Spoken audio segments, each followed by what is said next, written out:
Motivation ചെയ്യുന്ന ഒരു വലിയ പ്രശ്നം, നമ്മൾ മോട്ടിവേഷന് ഇപ്പോൾ പ്രചോദനം എന്നുള്ള വാക്കുണ്ടെങ്കിലും അതിനെ പക്ക മലയാളത്തിൽ വേണേൽ നമുക്ക് മൂപ്പിക്കുക എന്ന് പറയും. അവൻ പറഞ്ഞ് മൂപ്പിച്ചു എന്നൊക്കെ പറയുമല്ലോ. അപ്പൊ ഞാൻ ഇതൊരിടത്ത് പറഞ്ഞാണ്. അപ്പോൾ ഈ മോട്ടിവേഷൻ ഉണ്ടാക്കുന്ന ഒരു വലിയ പ്രശ്നം എന്താന്ന് വെച്ച് കഴിഞ്ഞാല്, നിങ്ങൾക്ക് പ്രതിഭയുള്ള സ്ഥലവും നിങ്ങൾക്ക് പാഷനുള്ള സ്ഥലവും ഒന്നാകണമെന്ന് നിർബന്ധമില്ല. നിങ്ങൾക്ക് പാഷൻ മറ്റൊന്നിനോടാണ്, നിങ്ങൾക്ക് പാഷൻ അഭിനയത്തോടായിരിക്കും, നിങ്ങളുടെ പ്രതിഭ ചിലപ്പോൾ നിങ്ങൾക്ക് എഞ്ചിനീയറിംഗിലായിരിക്കും. അപ്പോൾ നിങ്ങൾ മോട്ടിവേഷൻ കേട്ടോ അല്ലാതെ നിങ്ങൾക്ക് പാഷനുള്ള സ്ഥലത്ത് വന്ന് നിൽക്കുമ്പോൾ പറ്റുന്നത് എന്താണെന്ന് വെച്ച് കഴിഞ്ഞാൽ, ഒരു ഓട്ടോറിക്ഷ ഒരു ഫെറാരി ട്രാക്കിൽ ഒരു ഫോർമുല 1 റേസിൽ വന്ന് നിന്നാലുണ്ടാകുന്ന സ്ട്രെയിൻ ഉണ്ടല്ലോ, നമ്മൾ ശരിക്കും ഓട്ടോറിക്ഷയാണ്. നമ്മളെ മോട്ടിവേറ്റ് ചെയ്തിട്ട് നീ ഫെറാരിയാന്ന് പറയുക. മനസ്സിലായോ? ഈ മോട്ടിവേഷൻ കാരണം നമ്മൾ അവിടെ ചെന്ന് നിൽക്കുക, എന്നിട്ട് നമ്മൾ തന്നെ അനുഭവിക്കുക.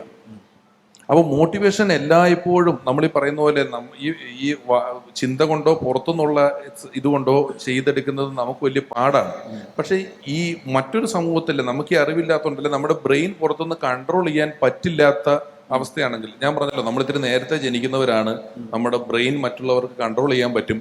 അപ്പോ ശക്തി നിങ്ങളെക്കാൾ കൂടുതലുള്ള ഒരാൾക്ക് നിങ്ങളെ അടിച്ചു തോൽപ്പിക്കാൻ പറ്റും എന്ന് പറയുന്നത് പോലെ തന്നെ, നിങ്ങളെക്കാൾ മാനസികമായ ശക്തിയുള്ള ഒരാൾക്ക് നിങ്ങളെ മാനസികമായിട്ട് കീഴ്പ്പെടുത്താൻ സാധിക്കും. നിങ്ങളുടെ ശരീരത്തെ തൊടാതെ നിങ്ങളെ ചിരിപ്പിക്കാനും കരയിപ്പിക്കാനും, നിങ്ങളെ മറ്റൊരു മതത്തിന്റെ വിദ്വേഷവാദിയാക്കാനും, മറ്റൊരാളുടെ ശത്രുവാക്കാനും, മറ്റൊരാളിൽ വലിയ തോതിൽ വിശ്വസിപ്പിക്കാനും ഒക്കെ ഒരു മൂന്നാമൻ എനിക്ക് കഴിയും നിങ്ങളുടെ ബ്രെയിൻ മാനിപ്പുലേറ്റ് ചെയ്ത് ചെയ്യാനായിട്ട്. പക്ഷെ ജീവികളുടെ അടുത്ത് നിങ്ങൾക്ക് അങ്ങനെ പറഞ്ഞ ഒരു പട്ടീനെ വേറൊരു പട്ടിയുടെ ശത്രുവാക്കാൻ നിങ്ങളുടെ ജീവിതത്തിൽ പറ്റിയല്ല. അവർ ടീമായിട്ട് വന്നാൽ നമ്മൾ പെട്ട് കടി കൊണ്ടുകൊള്ളുക എന്നുള്ളതേ ഉള്ളൂ. ഇപ്പൊ തന്നെ ഇവരും ജീവികൾക്കായോണ്ട് കൈയടിച്ചിട്ട് അവരാരറിയും എന്ന് ഓർത്തിട്ടാണെന്ന് തോന്നുന്നു ഇവർ അവിടെ ഇവിടെയൊക്കെ 1-2 പേരെ അടിച്ച് അവസാനിപ്പിക്കുന്നുണ്ട്. ഇത് സൂക്ഷിച്ചു വെച്ച് അടുത്ത കായ്ക്ക് അടിക്കാം എന്ന് പറഞ്ഞ് ആരും ഇരിക്കരുത്. ഇടയ്ക്കൊക്കെ അടിച്ചോ, വെറുതെ ഇരിക്കുമല്ലോ, ഒരു നേരം പോക്കല്ലേ അത്. അതുകൊണ്ട് പറഞ്ഞാ, അല്ലാതെ ഇതിൽ വലിയ കൈയടിക്കാനുള്ള കാര്യമുണ്ടെന്നുള്ള അവകാശത്തിൽ പറഞ്ഞതല്ല.